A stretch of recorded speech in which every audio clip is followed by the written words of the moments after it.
हम परमेश्वर की भक्ति और आराधना करते हुए अपना बहुमूल्य समय खर्च करते रहे हैं और हमारा ध्यान प्रभु की ओर लगा है और हम परमेश्वर से प्रार्थना करने के लिए अलग अलग गांवों से, शहरों से इस स्थान में आए हैं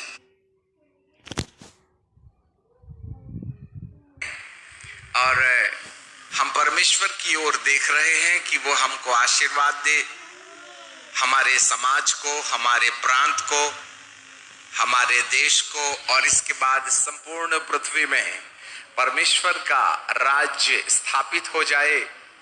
इस बात का लक्ष्य रखते हुए हम सब इस स्थान में आए हैं और प्रभु की भक्ति और आराधना कर रहे हैं। जैसा हमारा जो विषय है आत्मिक भवन, घर, निवास स्थान, रहने की जगह। इससे पहले कि हम आत्मिक भवन की सच्चाई जाने, सबसे पहले हमें यह समझना है कि ये भवन क्या होता है, घर क्या होता है। घर सांसारिक रीति से वह जगह है जहां पर एक पुरुष दिन भर काम करने के बाद घर वापस लौट जाता है। स्त्री अपने पति का इंतजार करती है, बच्चे स्कूल जाकर के घर आते हैं। घर वो जगह है जहां पर हम रात भर विश्राम करते हैं और सुबह उठकर तड़के खेत में, काम में, ड्यूटी में चले जाते हैं। जहां हमारे लिए विश्राम की जगह है, सोने का इंतजाम है, वहां हमारे लिए नहाने के लिए जगह है, तेल साबुन भी है, वहां खाना बनाने का स्थान है, जहां खाना बनाया जाता है, बैठ के खाना खा लेते हैं। बच्चे हमारा प्यार पाते हैं, पत्नी अपने पति का प्यार पाती है और पति भी दिन भर काम करके जो थका हारा होता है ना, वह अपनी पत्नी से प्यार पा लेता है। सारी थकावट संध्या से लेकर सुबह तक दूर हो जाती है। उसे घर कहते हैं। ये तो भौतिक घर है, सांसारिक घर है। इंसान अपने तन के रहने के लिए जगह बना लेता है। दिन भर काम करके पसीना आया ना, तो बाथरूम में जाके नहा लेता है। थका हुआ है ना, भोजन करके ताकत पा लेता है। निंद्रा पाकर सुबह बिल्कुल दूसरे दिन के लिए काम को तैयार हो जाता है। यह है भवन, यह है घर। इसको दूसरी ओर से परिवार भी कह सकते हैं। तन के रहने के लिए जो निवास स्थान है उसे भवन कहते हैं। शांति मिलती है, ताकत मिलती है, विश्राम मिलता है। ऐसे ही एक और भवन है और वो है आत्मिक भवन। आत्मिक भवन का मतलब हो गया जहां परमेश्वर की आत्मा निवास करे। आत्मा का सीधा संबंध परमात्मा से है, परमेश्वर से है। और जब कभी मनुष्य अकेला रहता है ना, तो समस्याओं से घिरा रहता है। चाहे व्यक्तिगत जीवन हो या पारिवारिक जीवन हो या हमारे समाज का जीवन हो या हमारे प्रांत का जीवन हो, हमारे देश का जीवन हो, सूनापन रहता है। परंतु जब प्रभु परमेश्वर अपना निवास स्थान किसी जीवन को बना लेते हैं, किसी घर को बना लेते हैं, किसी प्रांत को बना लेते हैं, किसी देश को बना लेते हैं, तो वहां पर विश्राम आ जाता है, शांति आ जाती है। वहां नहाने का इंतजाम होता है, हम अपनी थकावट भूल जाते हैं। कुछ इसी तरीके से परमेश्वर भी मनुष्य को अपना स्थान बना के रखता है। हम देश के लिए प्रार्थना बाद में करेंगे, परंतु प्रार्थना करने की तैयारी सबसे पहली जरूरत है। देखो, अय्यूब ने प्रार्थना किया तो परमेश्वर ने सुना। अरे भाई, ये 3 मित्र तो अय्यूब के दोस्त थे ना, वो भी तो बाइबिल जानते थे। ये चारों मित्रों की बड़ी दोस्ती थी, वे बड़े अच्छे मित्र थे और बाइबिल के बारे में, प्रभु के बारे में इतना जानते थे कि चारों में से किसी को मैदान में खड़ा कर दिया जाए कि दौड़ो, तो चारों एक साथ लाल रिबन छू लेते थे, इतने उस्ताद थे। इसी तरीके से हमको भी प्रभु के बारे में मालूम हो सकता है।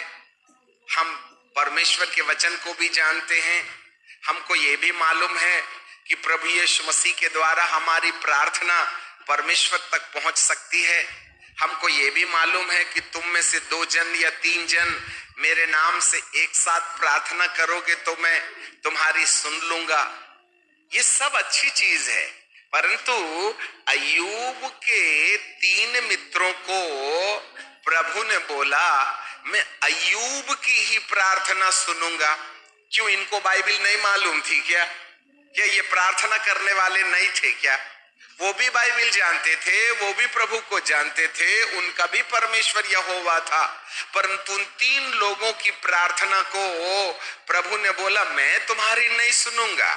तुम पश्चाताप कर लो, प्रार्थना कर लो, उपवास कर लो, नमाज पढ़ लो, जब तब तपस्या कर लो, परंतु मैं तुम्हारी बात सुनने वाला नहीं हूं, मैं तो अय्यूब की ही सुनूंगा।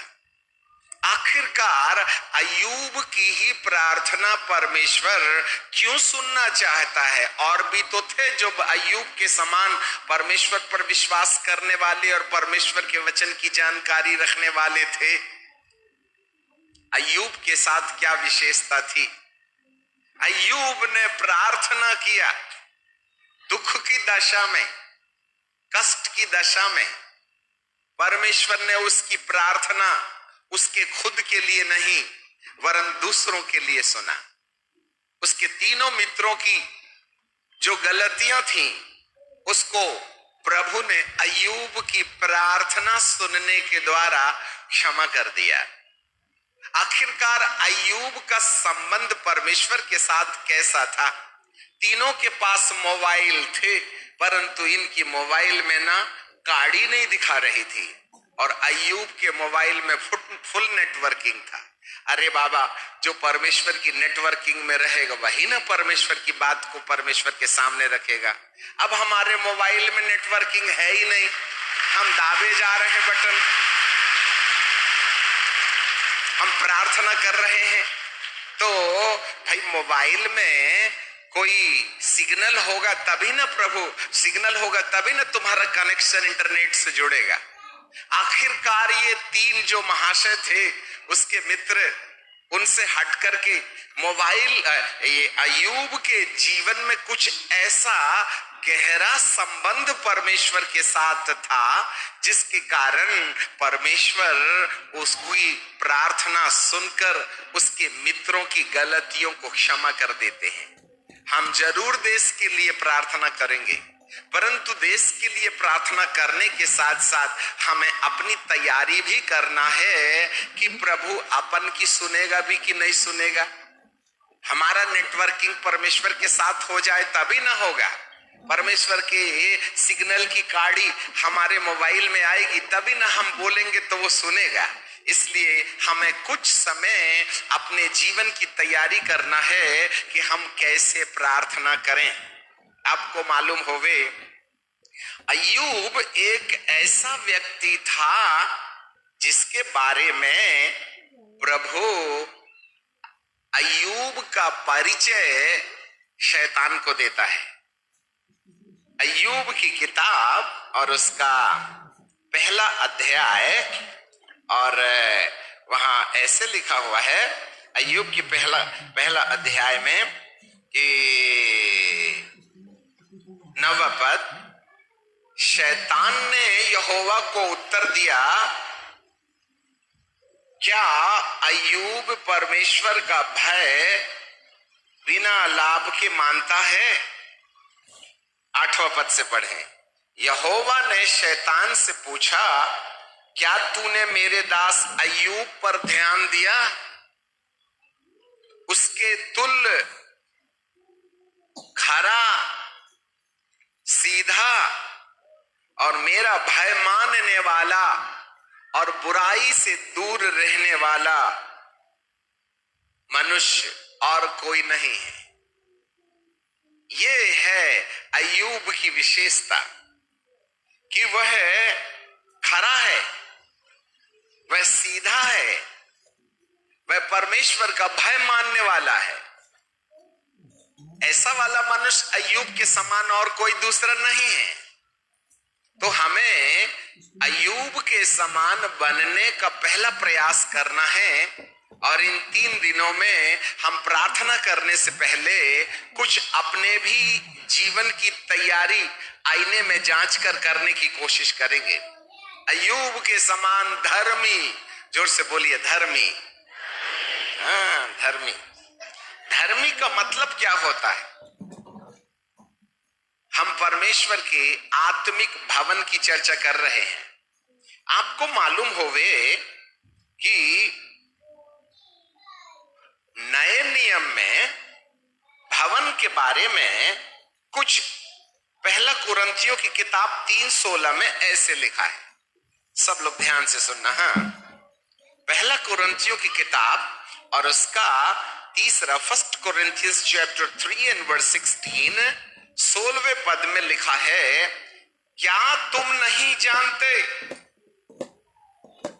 कि तुम परमेश्वर का मंदिर हो और परमेश्वर का आत्मा तुम में वास करता है?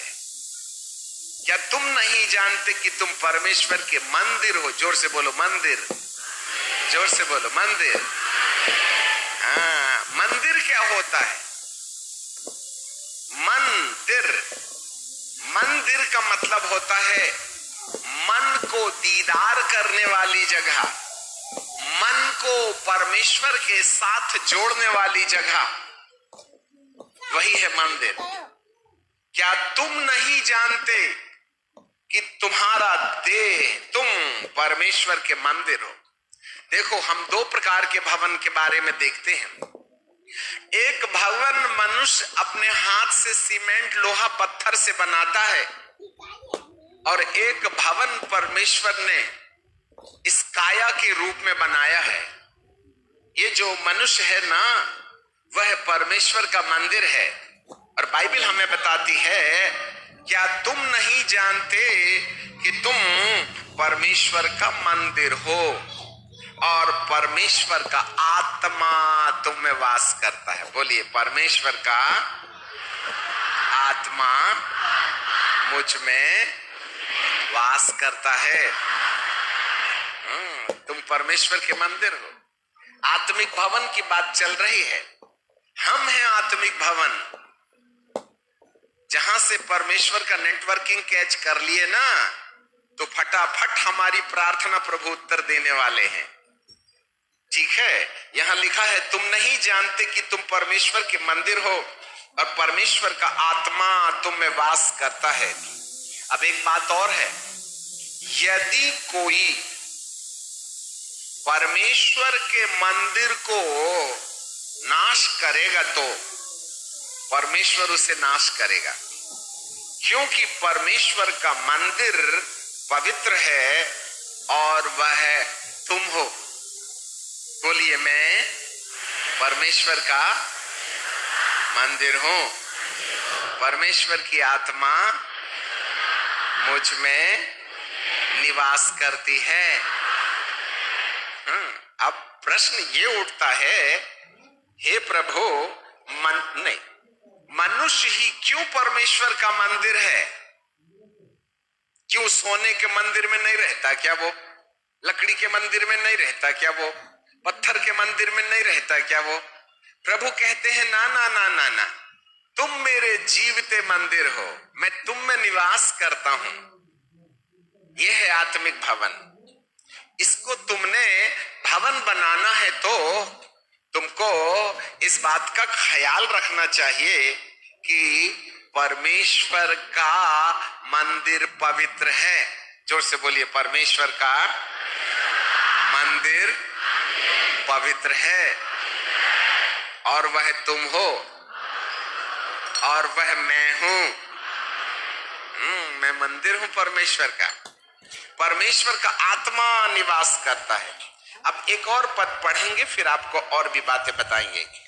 यदि आप पहला कुरिन्थियों की किताब और उसका 6वां अध्याय और उसकी 19 पद में पढ़ें तो वहां ऐसे लिखा है, क्या तुम नहीं जानते कि तुम्हारी देह पवित्र आत्मा का मंदिर है जो तुम में बसा हुआ है, और कि तुम्हारी देह पवित्र आत्मा का मंदिर है जो तुम में बसा हुआ है और तुम्हें परमेश्वर की ओर से मिला है और तुम अपने नहीं हो। बोलिए, मैं अपना नहीं हूं, मैं पवित्र आत्मा का मंदिर हूं। हम मंदिर हैं परमेश्वर के, हम आत्मिक भवन हैं। इस आत्मिक भवन को आत्मिक भवन के रूप में बनाना हमारी सबसे पहली जवाबदारी है। जब हम अपने आप को परमेश्वर का मंदिर बना लेंगे और परमेश्वर का आत्मा हम में निवास करने लगे, तब हमारी प्रार्थना सीधे अय्यूब के समान परमेश्वर से जुड़ जाएगी। यदि हमारा मंदिर पवित्र नहीं है और परमेश्वर हमारे अंदर निवास नहीं करता है तो हमारी प्रार्थना ऊपर जाएगी जरूर। सबसे पहले माता पिता ने 2 बेटे जन्म दिए थे। एक का नाम था कैन और दूसरे का नाम था हाबिल।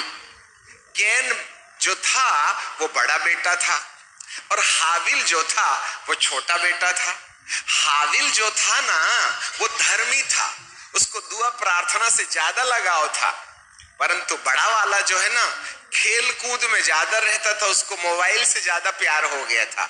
आपकी भाषा में समझा रहे हैं, उसको दोस्त बना के बीड़ी पीने का और खैनी खाने का बड़ा शौक था, इसलिए इधर उधर जाके थोड़ा हल्ला गुपाड़ी वो करता था। दोनों ने प्रार्थना करना शुरू किए। सबसे पहले तो कैन ने बलिदान चढ़ाया, तो बलिदान का धुआं ऊपर तो गया था, परंतु हवा के झोंके से उसका जो धुआं था ना वो चारों तरफ फैल गया और उसकी प्रार्थना ऊपर परमेश्वर तक पहुंची ही नहीं।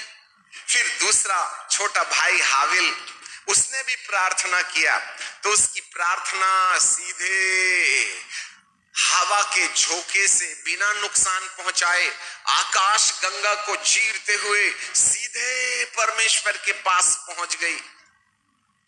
प्रार्थना दोनों ने किया था, कैन ने भी प्रार्थना किया था, हाबिल ने भी प्रार्थना किया था।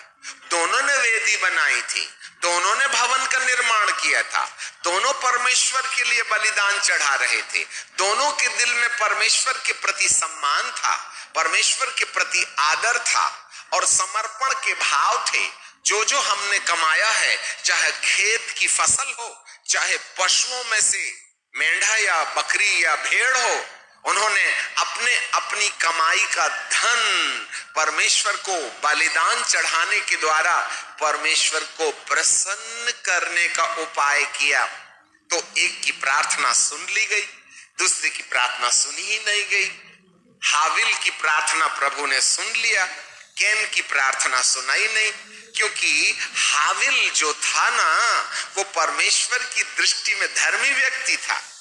उसका दिल बिल्कुल कांच के समान पारदर्शी था, परंतु कैन थोड़ा सा धुंधला धुंधला कांच जैसे दिखता है ना। 2 प्रकार के कांच अपन खिड़की में लगाते हैं, एक कांच पारदर्शी होता है, अंदर बाहर दोनों तरफ दिखता है।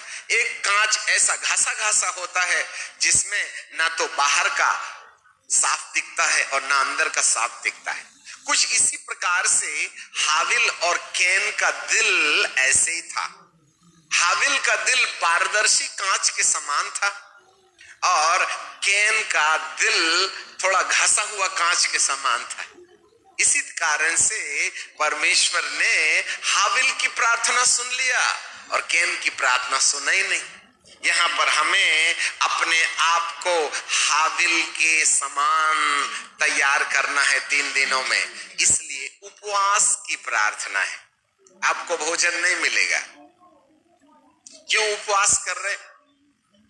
बिना उपवास के भी तो हे प्रभु भारत को बदल दे प्रार्थना करे तो हमारे मुंह से आवाज निकलेगी।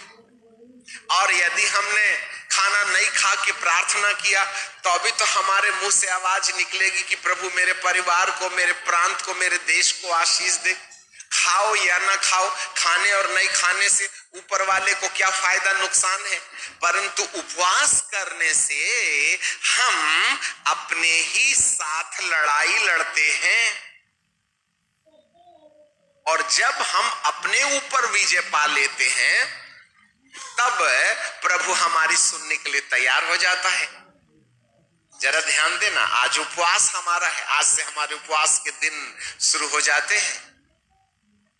दानियल नाम का एक परमेश्वर का दास था और वो एक नबी था। यदि दानियल की किताब की 11वें अध्याय में चले जाएं, 10वें अध्याय में चले जाएं तो एक कहानी है। उस कहानी में से कुछ निकालेंगे और फिर आगे चलेंगे। Daniel, book of Daniel chapter 10 and verse 1, एक पद से हम पढ़ते हैं 10 के। फारस के राजा कुसरू के राज्य के 3रे वर्ष में दानियल, जो बेलतेसर कहलाता है, यह बात तो प्रकट हुई और यह बात सच थी कि बड़ा युद्ध होगा। उसने इस बात को बूझ लिया, जान लिया, समझ लिया। उसको देखी हुई बात की समझ आ गई। जरा देखिएगा, उसको युद्ध की सच्चाई मालूम हो गई। बोलो यीशु प्रभु की। दानियल को युद्ध की सच्चाई मालूम हो गई। अब जब युद्ध की सच्चाई मालूम हो गई तो तुमने सीधे प्रार्थना करना चाहिए ना। परंतु दानियल क्या लिखा है 2 पद में? दानियल उन दिनों में दानियल 3 सप्ताह तक शोक करते रहा। आप तो 3 दिन करने वाले हैं, यहां पर 3 सप्ताह अर्थात 21 दिन के उपवास में दानियल बाबा बैठ गए और प्रार्थना कर रहे हैं। हे प्रभु, जो बात बता दिया वो समझ तो आ गई है, परंतु उसको और भी ज्यादा समझना है मुझे। 21वें दिन के बाद एक स्वर्गदूत दानियल के पास आ गया। अब जरा देखिएगा, यहां पर 11वें पद को देखें। तब उस स्वर्गदूत ने कहा, हे अति प्रिय पुरुष, जो वचन मैं कहता हूं उसको समझ ले। सब लोग ध्यान दीजिएगा। जो, बोलिए, जो वचन मैं तुझसे कहता हूं उसे समझ ले। सीधे खड़े हो जा, क्योंकि मैं अभी तेरे पास भेजा गया हूं। जब उसने मुझसे वचन कहा तब मैं खड़ा हो गया। अब 12वें पद में लिखा है, उसने मुझसे कहा, दानियल मत डर। पहले ही दिन जब तूने समझने और बूझने के लिए मन लगाया और अपने परमेश्वर के सामने अपने आप को दीन किया, उस दिन तेरे वचन सुन लिए गए। आज जब हम भारत देश के लिए प्रार्थना करेंगे तो प्रभु हमारी प्रार्थना को तुरंत सुन लेगा, परंतु उसका उत्तर स्वर्ग से धरती पर आने के लिए थोड़ी समस्या है। जरा ध्यान देना, संपूर्ण भारत हमारे देश के लिए प्रार्थना कर रहा है। यहां पर प्रार्थना तो परमेश्वर के सामने पहुंच जाती है, परंतु प्रार्थना का उत्तर आने में थोड़ी समस्या है। इसीलिए स्वर्गदूत दानियल के पास एक बात समझाने के लिए आया, जो बात उसको 21 दिन पहले मालूम हो गई थी, वही बात फिर से स्वर्गदूत बता रहा है। जरा ध्यान से सुनना। दानियल को मालूम था एक भारी लड़ाई होगी, हमारे देश के ऊपर भी एक भयानक आत्मिक लड़ाई हो रही है। पवित्र आत्मा और दुष्ट आत्माओं के बीच में बड़ा झगड़ा हो रहा है, और इस आकाश में होने वाली लड़ाई के कारण से शासन किसका होगा, इस देश पर दुष्ट आत्माएं शासन करेंगी या प्रभु का आत्मा शासन करेगा, इस बात के लिए परमेश्वर का हस्तक्षेप, परमेश्वर की ओर से निश्चय किए जाने वाले काम बड़ी जरूरी बात है। जरा देखिएगा, पहले ही दिन जिस दिन तूने प्रार्थना किया था उस दिन दानियल तेरी प्रार्थना सुन ली गई, परंतु उस समय जब तूने प्रार्थना किया था ना, तो उसकी एक विशेषता थी। अपने परमेश्वर के सामने दीन किया, हम्बलनेस, मीकनेस, टूटा हुआ दिल लेकर के जब दानियल परमेश्वर के पास खड़ा हो गया, तब परमेश्वर ने प्रार्थना सुन लिया, परंतु उत्तर उस तक नहीं पहुंचा। उसका एक कारण था, तेरे वचन सुन लिए गए और उस वचन का उत्तर, तेरी प्रार्थना सुन ली गई और उस प्रार्थना का उत्तर लेकर मैं तेरे पास आ गया हूं। परंतु जब मैं आ रहा था ना, तो फारस के राज्य के प्रधान 21 दिन तक मेरा सामना किए रहे। जरा देखना, 21 डेज, 21 दिन तक दानियल की प्रार्थना परमेश्वर की ओर से सुन करके उत्तर बन के निकल तो गई थी, परंतु मध्य आकाश में लटक गई। देखो, प्रार्थना सुन लेना परमेश्वर के लिए कोई बड़ी बात नहीं है, परंतु प्रार्थना का उत्तर पाने के लिए आकाश में झगड़ा होता है। ये दुष्ट आत्माएं संतों की प्रार्थना का उत्तर धरती पर नहीं आने देती हैं।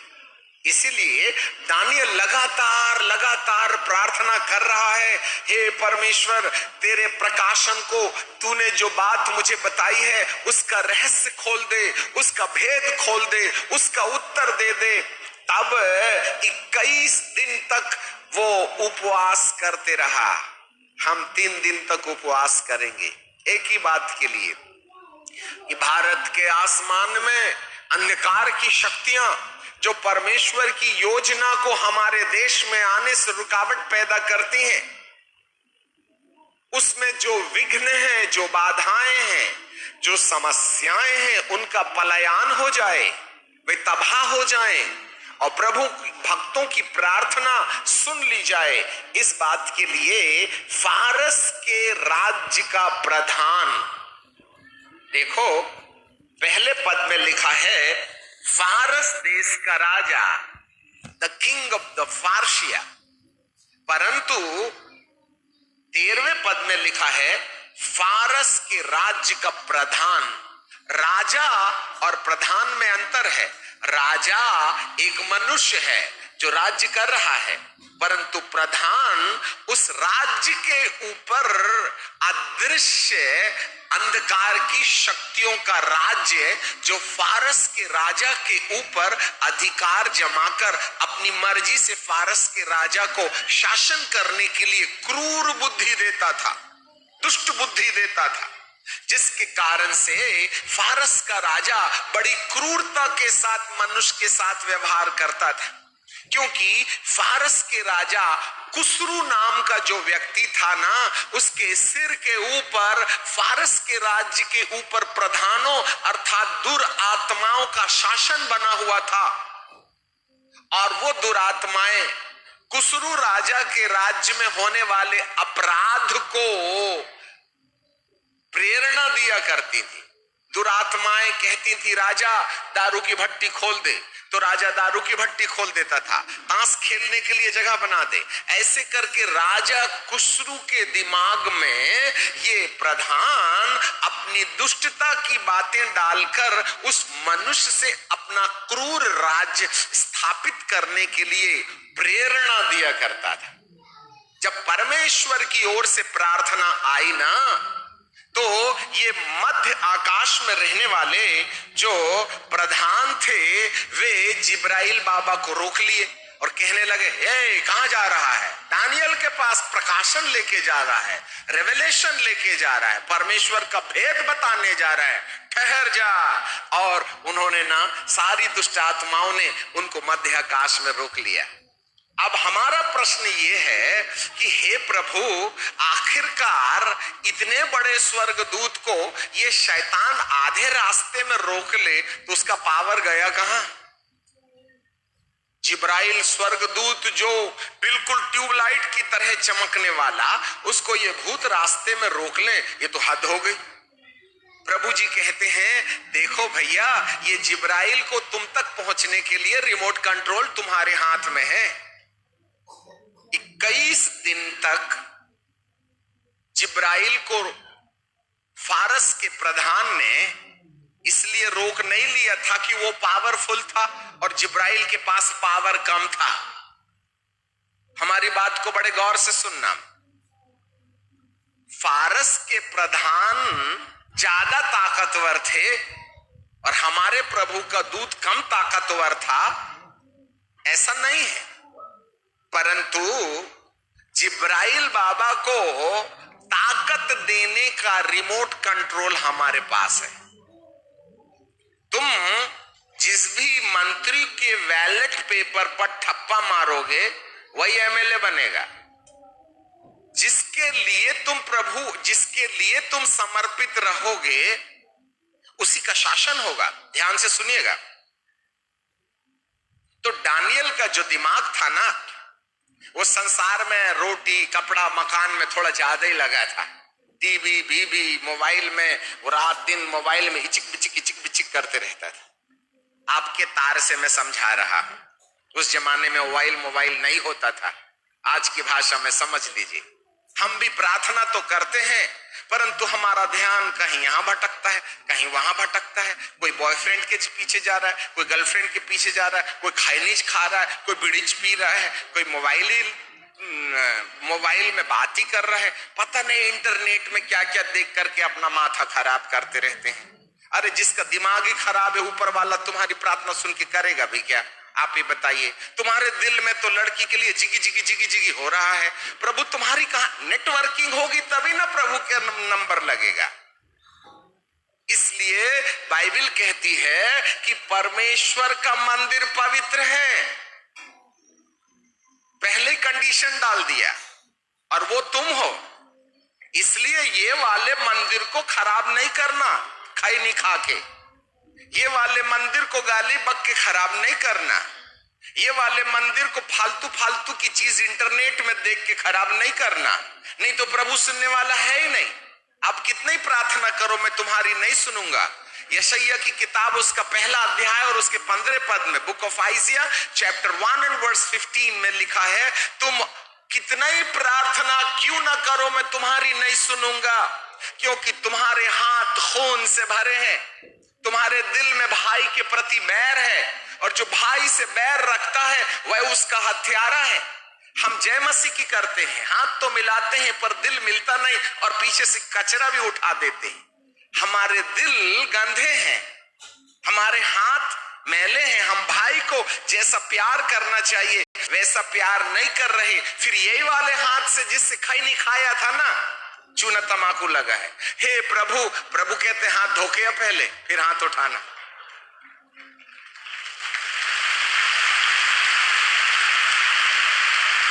कहने का मतलब यह हो गया, तुम्हारी प्रार्थना में सुनता इसलिए नहीं क्योंकि तुम्हारे भाई के दिल में तुम्हारे लिए अच्छी बात नहीं है।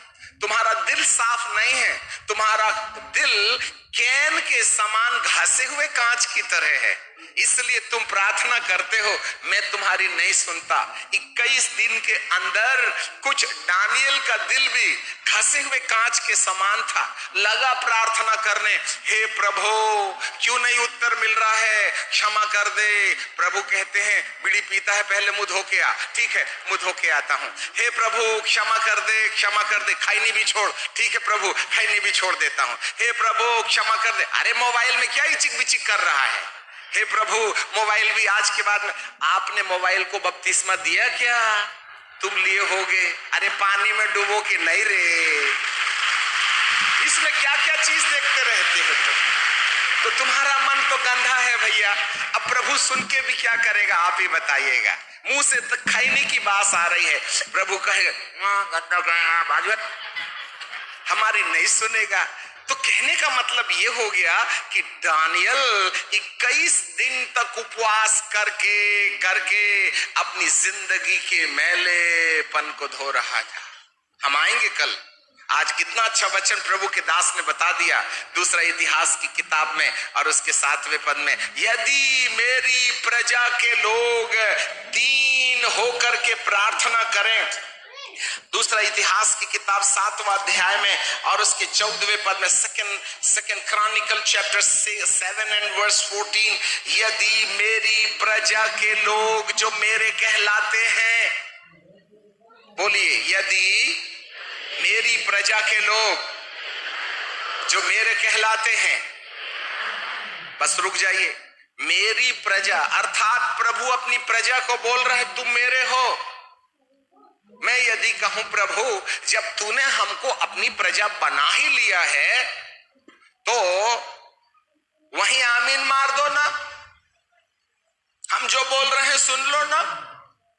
प्रभु कहते हैं जो मेरी प्रजा के लोग हैं, मेरे कहलाते हैं, जब हम तेरी प्रजा के लोग हैं, जब हमने यीशु को ग्रहण कर लिया, जब हमने बपतिस्मा ले लिया, जब हम प्रभु की भक्ति आराधना करते हैं, दाया बाया नहीं झांकते ताकते, केवल एक ही प्रभु को देखते हैं, तो हमारी प्रार्थना सुन लेना चाहिए था ना। परंतु प्रभु कहते हैं मेरी प्रजा अकेला बनने से काम नहीं बनेगा, तुमको एक काम और करना पड़ेगा। क्या? दीन होना है। लीजिए सर, अब ये दीनता शर्त है, there is a condition behind, याद रखिएगा। यदि हम खाली पीली प्रार्थना करें और हमारे अंदर दीनता नदारत है तो प्रभु कहते हैं नहीं सुनूंगा। इसमें 7 पॉइंट हैं।